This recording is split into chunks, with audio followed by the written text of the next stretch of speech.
Hello and welcome to Mountain Patriot Homestead.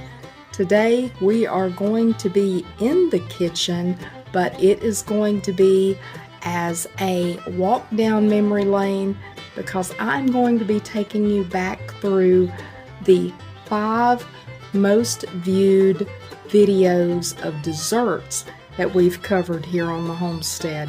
So if you have not seen the videos in their entirety, I'll put the links down below if you want to go back and watch the entire videos, or if you just want to use these condensed versions and make your own wonderful desserts, I hope that you do so. And if you do, please let me know down in the comments. And if you liked this video, give it a thumbs up, and please subscribe and share. Let's get cooking.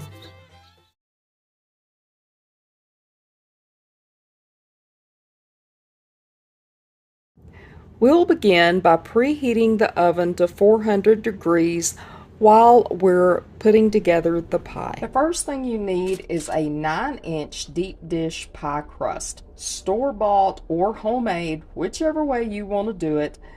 I would suggest, my biggest tip is to place it on a baking sheet, and I cover mine with foil just so I don't have the extra mess. In case I spill anything, I won't have to clean it in the pan, and I definitely won't have to clean it out of the bottom of my oven by using a pan. So just an extra tip there.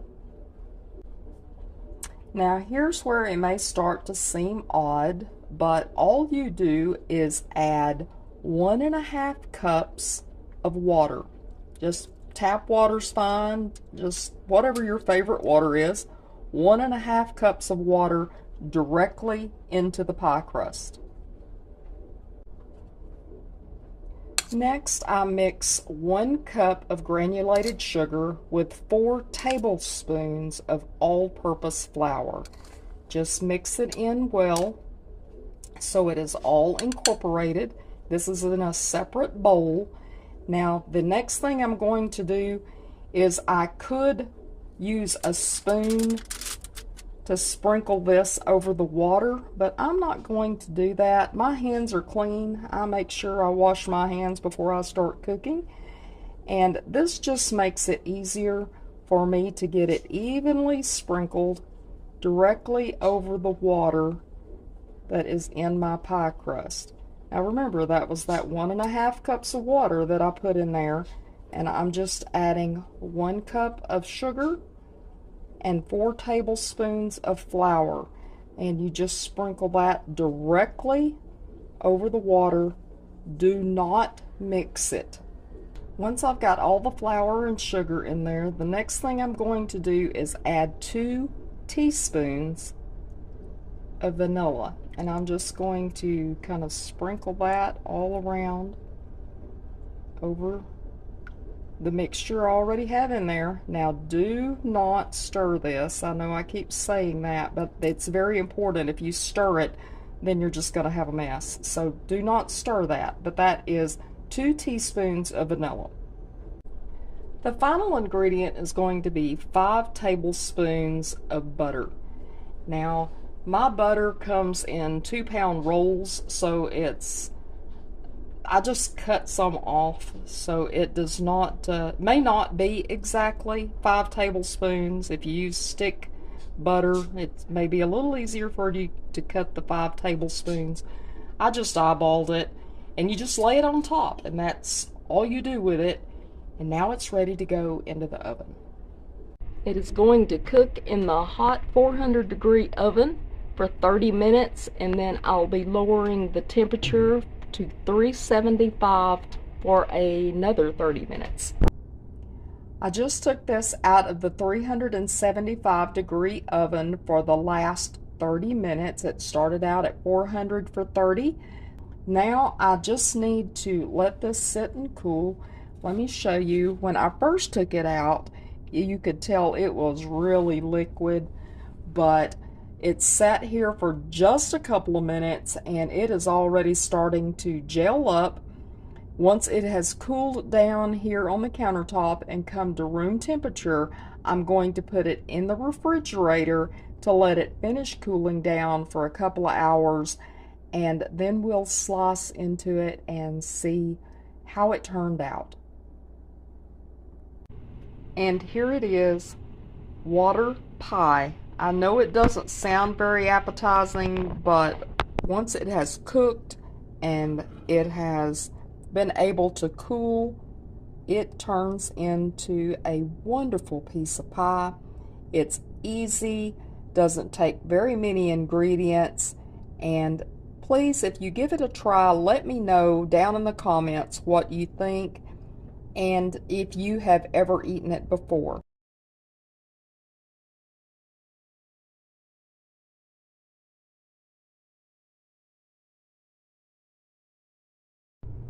I promise you, you are going to be amazed at how easy this dish is. The very first thing that I have ready here is a pre-made pie crust. And if you can make your own pie crust and you want to do so, by all means, go ahead. But let's put the ingredients for the filling into this. Here's how easy this is.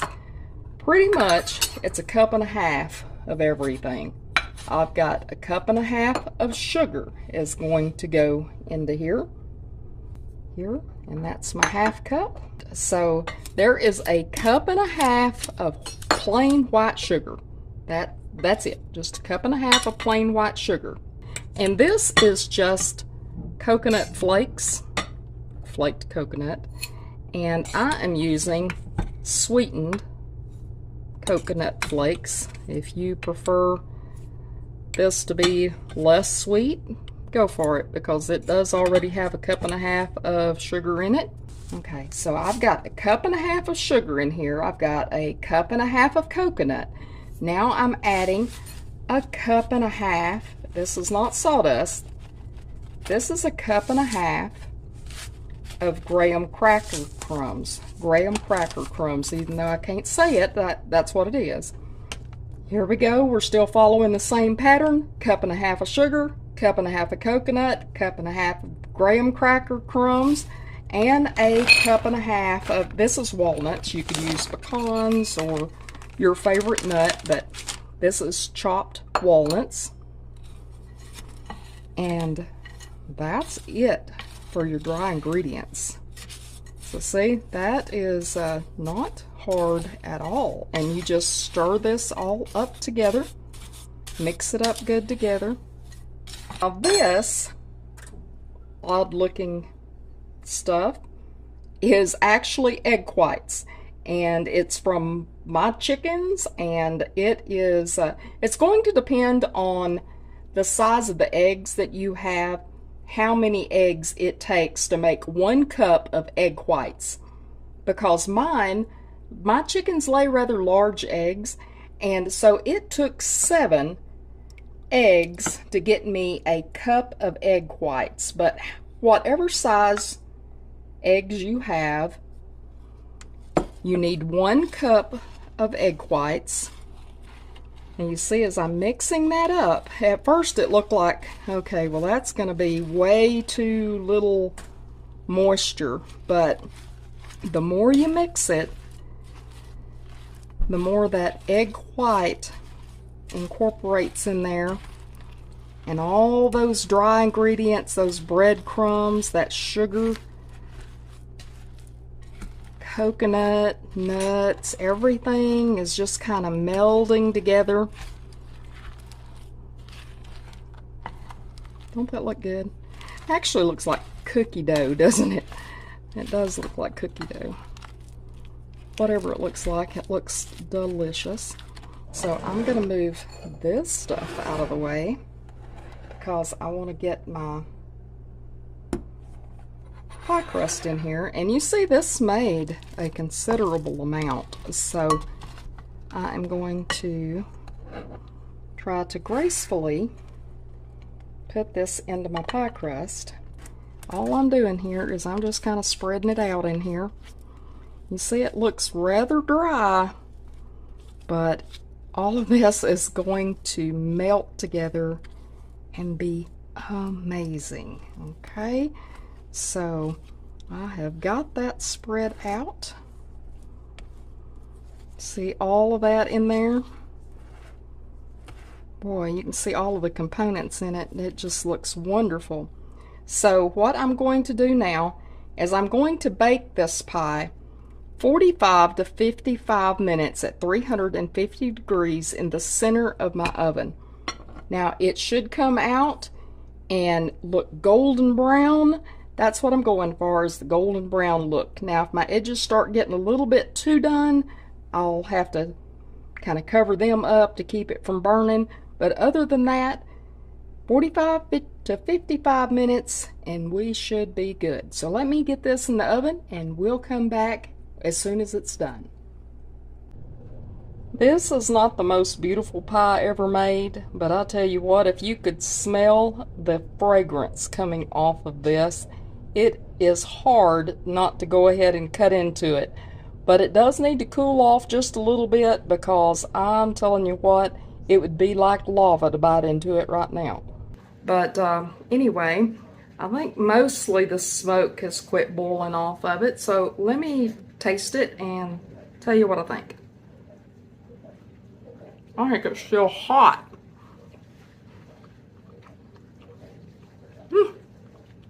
Okay.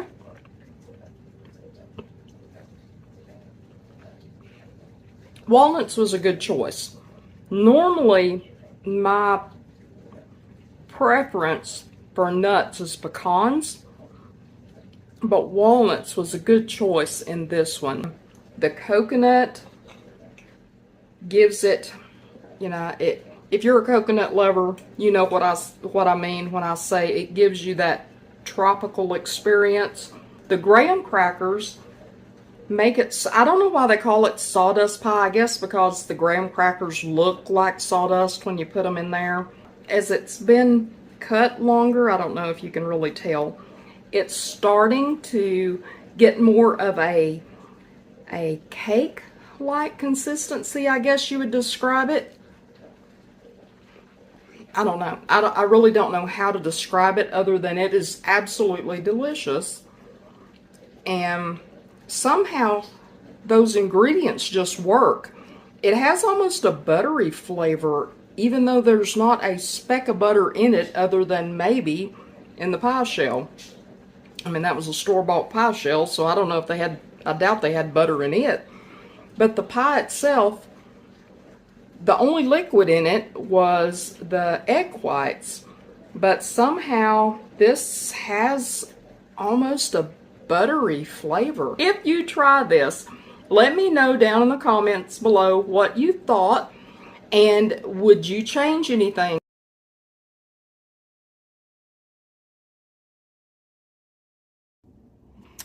To make corn pie, it stands to reason that the main ingredient is going to be corn. Now, I am starting off with 3 ears of fresh corn. You can use 3 cups of frozen corn or canned corn, but if you use canned corn, make sure that you rinse it real good and get any salt or anything off of your canned corn. And I'm just going to get these shucked up and we'll start cutting it off the cob. With this corn pie, I'm just taking all of this corn off of these cobs. There is my corn that I'm going to be using in this recipe. And here is how simple this recipe is. All of the ingredients for this is going to go into a blender. So that corn that I just cut up, I'm just going to pull that down into the blender. I should have got my little spatula doohickey and it would have made this easier, but I didn't. See, and any corn silk that I might have missed, I'm just going to pull out of there. Even though this blender is powerful enough, it would take care of any corn silks I might have missed. I would just assume them not be in there and take a chance of somebody getting one between their teeth. This was 3 ears of corn, like I said, or 3 cups if you're using canned or frozen corn. Now, the next ingredient is going to be cornstarch. I am just needing 2 tablespoons of cornstarch. And 3 eggs. These eggs are from my girls. They do such a good job. And I like to do them one at a time in a bowl, just in case I happen to drop an eggshell or something in there. I just soon nobody end up with a crunch at the end, because that's no fun. So there we go. And last one. And that is 3 eggs. Next is 1 tablespoon of baking powder.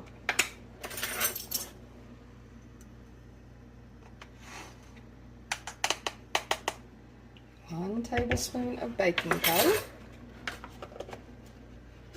Now, this next item, I'm going to ask you very sincerely. Normally, I say, you know, do your own thing, do whatever you like, use what you've got.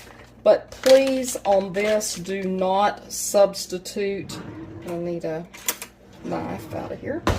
Please do not substitute any other fats in place of butter. Please use only butter, because if you use another like margarine or lard or anything like that, I cannot promise what the outcome will be. Okay, so please only use butter. Okay, if I can get it here, I don't think I need quite that much. Okay, so half a cup of butter, because butter makes it better. The very final ingredient is, and I know some people balk at this because it's a processed food, but it is what it is. This is sweetened condensed milk. And this is the final ingredient in this. So this is a sweet corn pie. Now, some people make corn pie that is savory. They'll put sausages, they'll put cheeses, they'll put all types of different ingredients in it.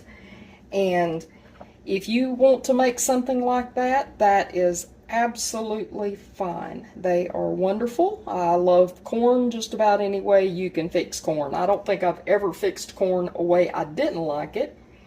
But this is for a dessert, in case you have not understood what I'm doing here. Now I'm going to put it on my blending base, my blender base, and let this blend up until it's smooth. I won't make you endure that because it's going to be very loud, so I will come back once I get that blended. While that was being blended, I went on ahead and greased up my pie dish. Because of the sweetness of the corn and the condensed milk that's in it, I greased it fairly heavily because I don't want it to, the sweetness to caramelize and stick into the pie dish. So that's why it is greased pretty heavily. And I am just going to do this. You see it's very smooth and it smells wonderful. Now this, because it has the eggs and the baking powder in it, it's going to rise some. So I'm going to put it on another dish to put it in the oven because I don't want it, you know, bubbling over and being all over the bottom of my oven. So I'll do that, and then I'm going to stick it in the oven, 375 for 1 hour. Well, our sweet corn pie has finished baking and cooling, because you need to cool it down before you slice it. And I'm going to say it is not the most elegant looking dessert that I've ever made. It on camera it looks pretty brown. I will say it is a deep golden brown. It's not burned, but it is a deep golden brown. Now, I have seen where some people will put toppings on it, such as fruit preserves, pie fillings, you know, the fruit pie fillings, cherry, apple, whatever is your favorite fruit pie, putting that on top of it, that I'm sure would pretty it up a little bit. You could use whipped cream on top. That would pretty it up a little bit. But I wanted to try it and I'll tell you, I've never cooked this before. Unlike the other stuff that I have showed you, there's some things I like to cook and try for you and just to see how it is. So my husband made the comment when he came in earlier that it smelled like cornbread baking. Well, that stands to reason since it is made out of corn. And here is what it looks like. Now you'll notice that whenever I poured that into the pie pan, or the pie plate, I guess, there was no pie crust because it makes its own little crust. And it is custard-like. It is spongy. Let me get it where you can see it. It does have a sponge to it. See, it is soft and spongy and kind of custardy. So let's taste it and I will give you my honest opinion about it. Here's my honest opinion. Yes, this definitely, especially if you put fruit preserves or something on top of it, would definitely serve as a dessert. It could also be used as a side, because if you like sweet cream style corn, this is very reminiscent of, because I love, my mama used to make the best creamed corn, and that's a lot of what this tastes like. Now, of course, she didn't use sweetened condensed milk in it, but I think the milk and the sugar along with the sweet corn definitely makes it taste a lot. And I'll even see if I can get it up close where you can see it. Again, it's got a cut. It's not a bread type, you know, it's not like cornbread. It's not mealy like cornbread. It's smooth, but it does taste like cream style corn. I tell you, probably though, if I were serving it as a dessert and I didn't want, if I wanted to put, I don't know that I would put fruit on it. I mean, I might would just to change it up, but I would probably, what I would if I wanted it as a dessert is I would come in and add a little bit of vanilla, maybe a teaspoon of vanilla. And I think I would like some nutmeg in it, or right around the corner is pumpkin spice time. So I think even a little bit of pumpkin spice in it would be good. You know, of course, cinnamon and allspice and all of that, just, I like those flavors no matter what. But I think that would really take this over the top if you added some things to it. So there is my fair assessment of it. I think this is a very good corn dish. I don't know that I would just flat call it dessert.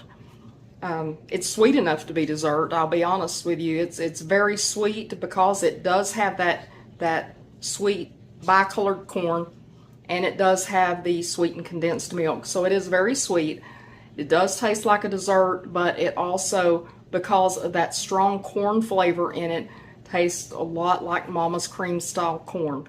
But it was very easy to make, and if you're trying to use up that extra corn that is in your fields now, or that you're able to get at a good price at the market, this is a good way to use it.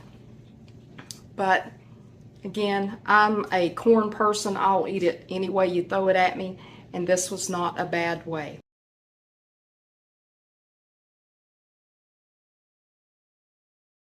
So this is called Texas Trash Pie. Now, I know that is like the worst marketing campaign name of anything that I can think of, because, you know, we generally, anything with the word trash in the name of it, you don't really think about eating it. But this, I think, rather than calling it kitchen sink pie because you're throwing everything in but the kitchen sink, it was just, Texas trash pie, because it takes a little bit of all types of ingredients that are going to come together in this rather unusual pie, but for some reason the flavors just really work. But the ingredients here are really simple. But that was 1 cup of chocolate chips, and the next thing is some caramel bits. But it's just a cup of those. Just add that in there with those chocolate chips. Cup of coconut. Sorry about that. Cup of coconut. And these are those pecan bits that I had in that recent grocery haul where they're already chopped up. And this calls for, let me make sure I'm not putting too many. Nope, calls for a cup of chopped pecans. And because these are, that was a little bit more than a cup, but hey, it's pecans. Can you go wrong with pecans? But look how fine those are already chopped up. Now you could do the same thing. You could take whole pecans and you could chop them up in a food processor or whatever. But I mean, these are already chopped up, and it was $1.99 for that big package of them. The next thing is some pretzels. I'm not going to tell my husband I done got off in his pretzel stash, because he's a little territorial over them pretzels. Only person he really shares his pretzels with is the dog. And she don't like them, she spits them out, but she'll take them just because they're from Daddy, and then she'll spit them out. Normally. Alright. Not sure exactly how many of these I'm going to need to make a cup. Can you see a pattern here about it's a cup, a cup, a cup? And, I could have drug out the food processor, but, this is kind of, you want to get out some frustrations. Just kind of do this. That feels good. You ain't beating nobody over the head or nothing, but, Let's see if I guessed pretty close.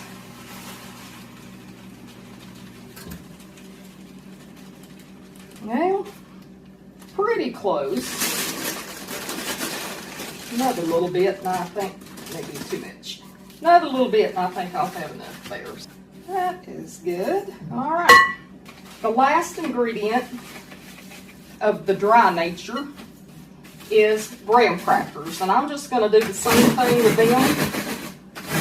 Just going to crumble them up. All right, a little bit more than a cup, but I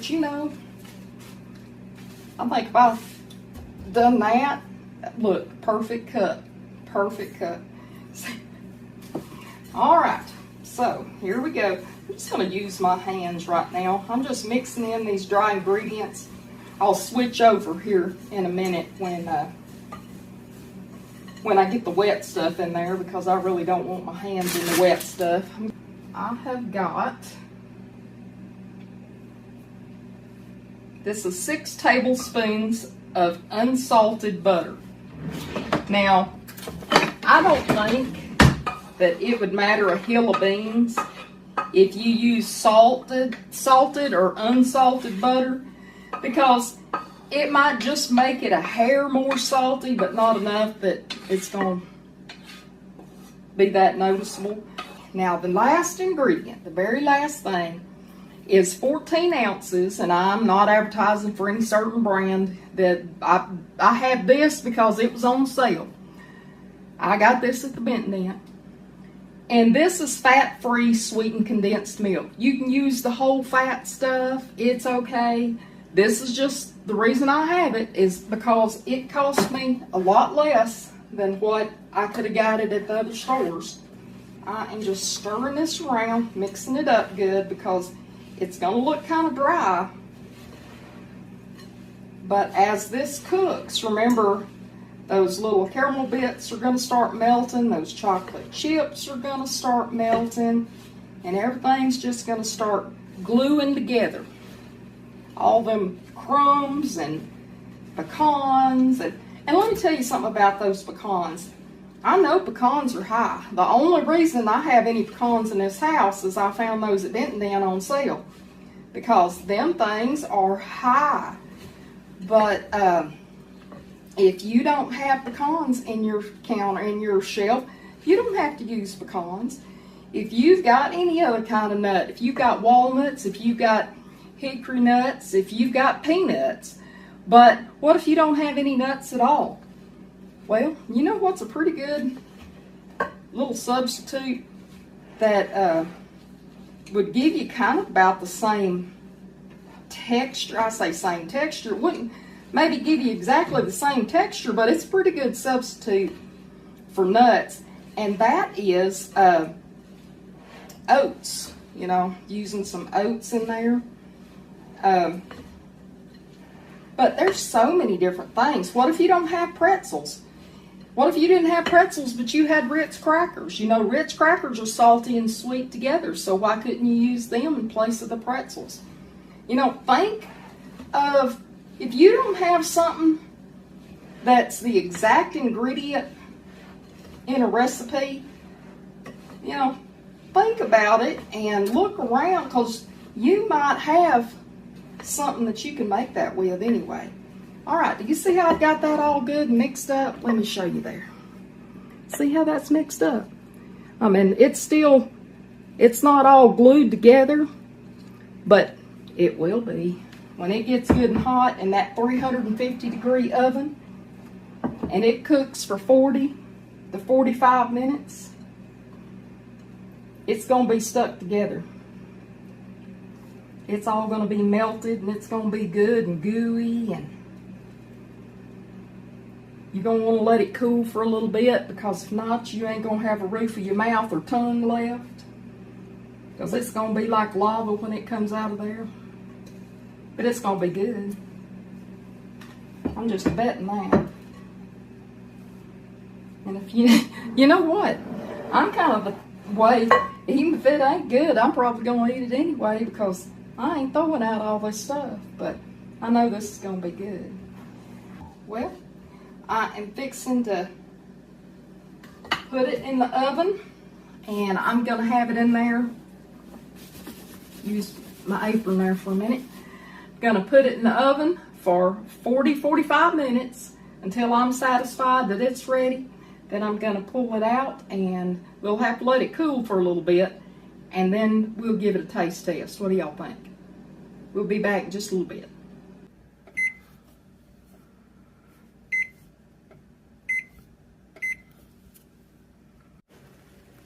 Oh my goodness, I have just taken this out of the oven, and just look at that. I am going to have to wait though to test this, because I can feel the heat rolling off of there. Right now, I wouldn't have a tongue left if I tried to taste this. So give it just a little bit and we'll try it. All right, I got it out of the oven. I let it cool off a little bit, probably not as long as I should let it cool off, and couldn't find my pie spatula thing. Can't think what you call it right this second, but anyway, couldn't find that. But so it kind of made a mess as I was getting it out, because I dug it out with a fork. However, just look at all, can you see that? Can you see all that little melty goodness in there? Just, oh my goodness, look at this. Look at all that melty, gooey goodness. All right, that's a moment of truth. Let's see. Oh.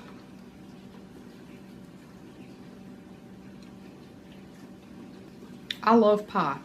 I love fudge. I love pecan pie. I love coconut pie.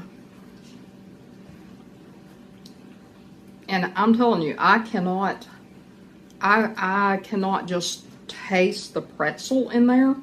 I can get a little hint of the salt. Just, I mean, and I don't mean, oh, that tasted salty. Not that. Just a hint of, just enough salt to make that chocolate go pow. And then there's that caramel in there. And now this is kind of, I'm not trying to exaggerate. You know, a lot of people do the, you know, dances and all that. Well, first of all, I'm not going to do that and embarrass myself on video more than I already do. But I will tell you, I'll be making this pie again.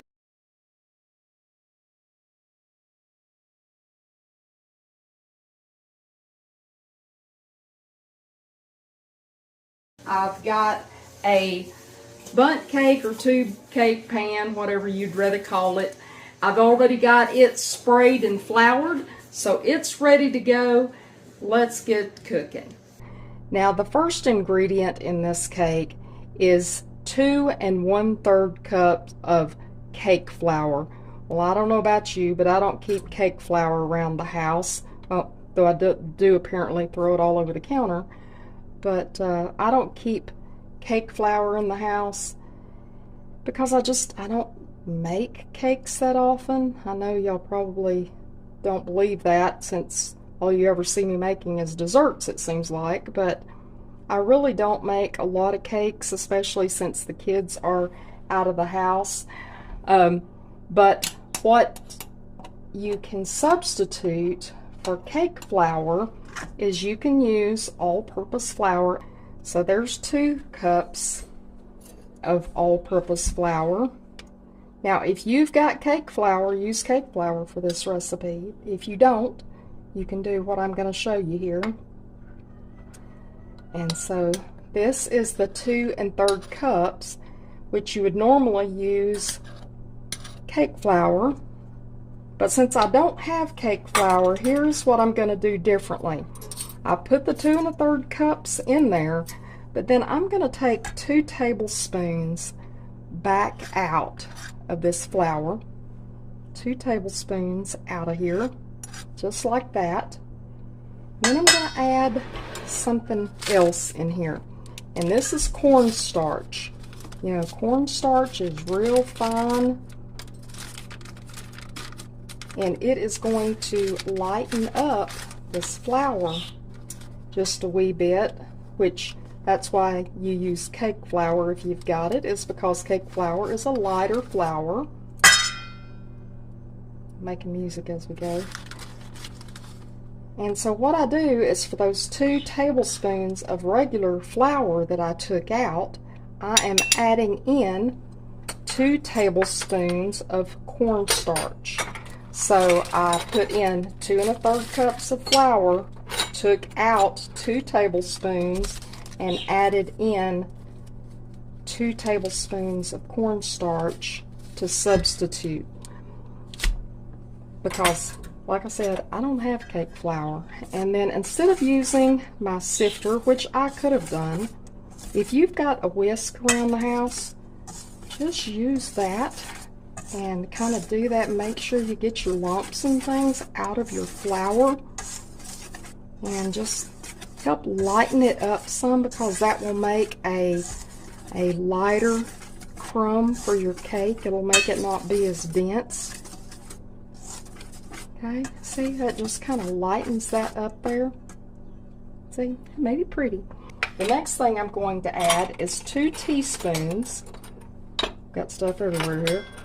2 teaspoons of baking powder. Okay, use whatever brand baking powder that you prefer. And then I'm going to add 1 teaspoon of table salt.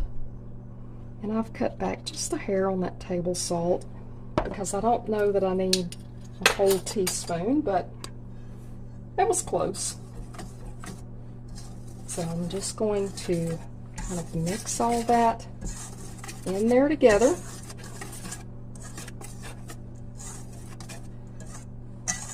And now I've got that ready to go.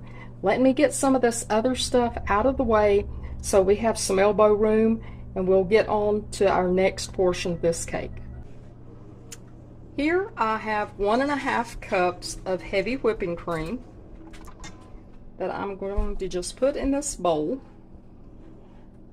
And if you feel real energetic, you can use that same whisk and whip you up some whipped cream, but I'm going to use my mixer here, little hand mixer. You can use stand mixer, whatever you want to use, to beat this up until it forms stiff peaks. And that usually takes around 3 minutes, but it also depends on how cold your cream is and how cold your bowl is.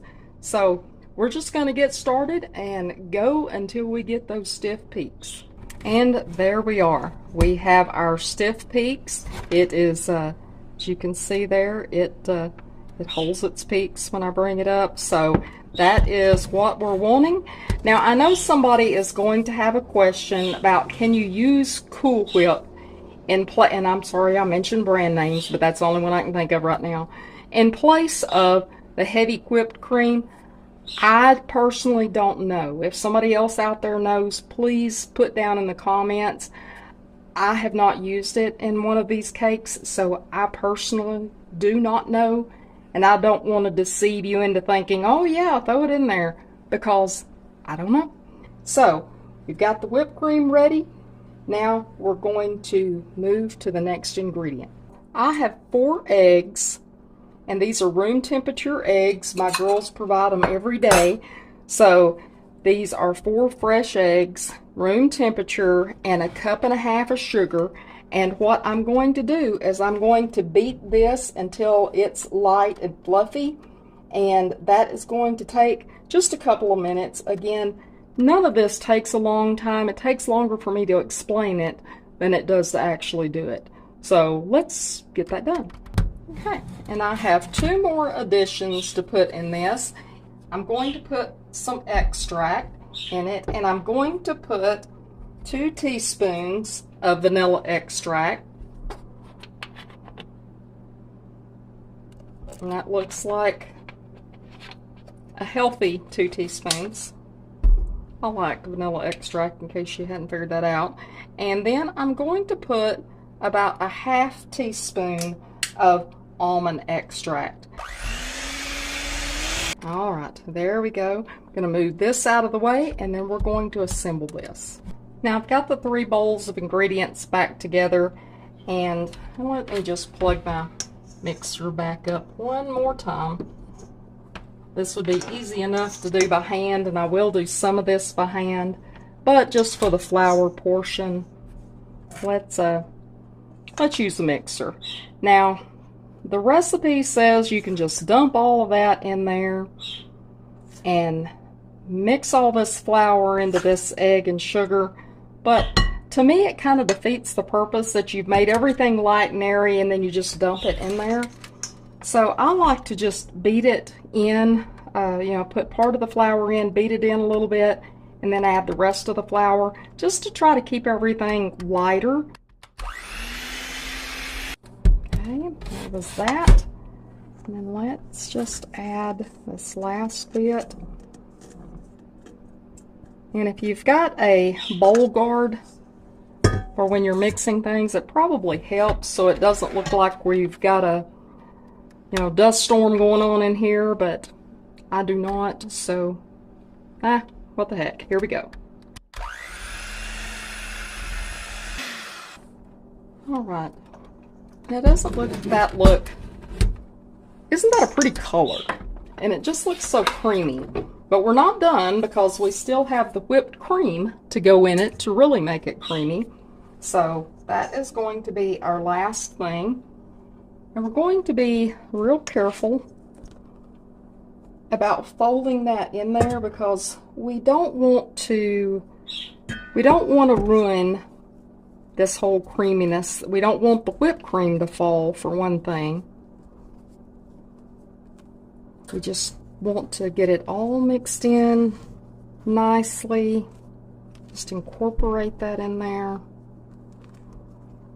Keep it light and fluffy. Again, it takes me longer to explain it than it does to actually do this, because this is not a difficult recipe at all. Think about it. When our mothers and grandmothers and all of our past kinfolk got in the kitchen, we think we don't have time today to do things. Well, think about them. We tend to forget we own things like washing machines and dishwashers and things that vacuum our floors for us, and you know, even just something as simple as a remote control to change TV channel. But we forget that my grandma, for example, she made her own lye soap. She had a wash day that she would set up a iron pot. All right, did I say set up? It stayed set up out in the yard, and she'd build a fire under it, and that's where she washed clothes. And so, you know, when we think we don't have time for things, time was precious, because they worked pretty much from breakfast to supper, and sometimes before and sometimes after. So, you know, I'm just happy that I've got all the conveniences, even though, you know, there's sometimes I'll fuss and go on about technology. I have to say, it's a lot less work than they had to put in, though I'm not sure that we're better off, because I think we've lost a lot of knowledge. But thankfully, just dishes like this we can use and go back and hopefully recreate and just come closer with our past. I don't know how y'all feel about that, whether you relate any of that to when you cook, if that seems like, I don't know, any type of sentimental value to it. But I do.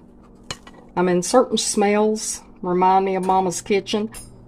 Okay, so what I'm gonna do, instead of beating it down on the counter like I would if this was a normal cake mix, I'm just gonna kind of spread this around and try to even it out a little bit, because I don't want to, again, take out the air that we've took so much care in incorporating into it. I'm gonna get this in the oven, and I'm going to bake it at 350 degrees, 50 to 55 minutes, and we'll check it and see if it's done, and then we'll come back, okay? In case you've never done this before, this is what, if a cake is done and you stick a toothpick into it, when it pulls back out, there will not be any moist batter still on it. So this cake is ready. I'm going to let it cool off in the pan for just a few minutes. Then I will remove it from the pan and let it finish cooling down before we try to eat it. All right, we are back again. And I say again because this is actually take 2.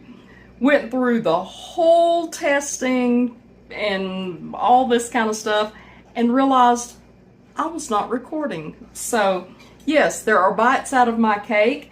And this is piece 2. My mister over here already has his second piece, so apparently it's not bad. Here, let me, you got a hair right there. It must not be too bad, or he wouldn't be on the second piece. But let me try to show you. Now, I do have some, I did sprinkle a little bit. Here's the cake back here, and his glass of milk. I did sprinkle a little bit of powdered sugar on top. You don't have to. You could use it and make strawberry shortcake out of it if you want to. But this is, can you see that? Can you just see how spongy and just, I mean, it is so, how would you describe it? Edible. Edible. Well, it is edible. It must be edible. He's on piece number 2. So, but anyway, I apologize that we're screwed up the first one, but I don't think you mind much, do you? Yeah. And he is not a big dessert person. I'll just say that right off the bat. He does not like pies. He is not like most cookies. He's a sugar cookie fan and an Oreo cookie fan. But that's all there is. That's the only kind of cookies that exist for him. But when it comes to cakes, he's not a big cake eater either. Really. Lemon German chocolate? No. The red one. velvet. Red velvet, that's Yes. it.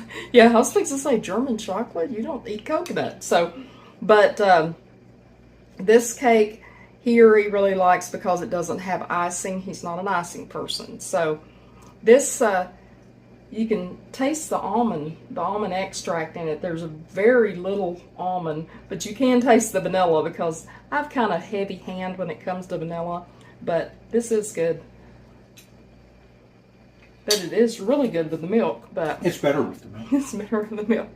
But if you get a chance, give this a try. I'm gonna go finish eating what's left of my piece and hide the rest of this cake so it don't disappear by morning. There you go. I hope that you enjoyed those videos. And again, if you did, please give it a thumbs up.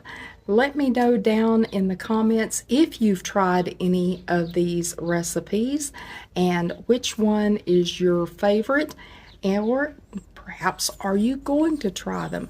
So just let me know, and I love y'all. I hope you come back again real soon. Mountain Patriot Homestead, signing out.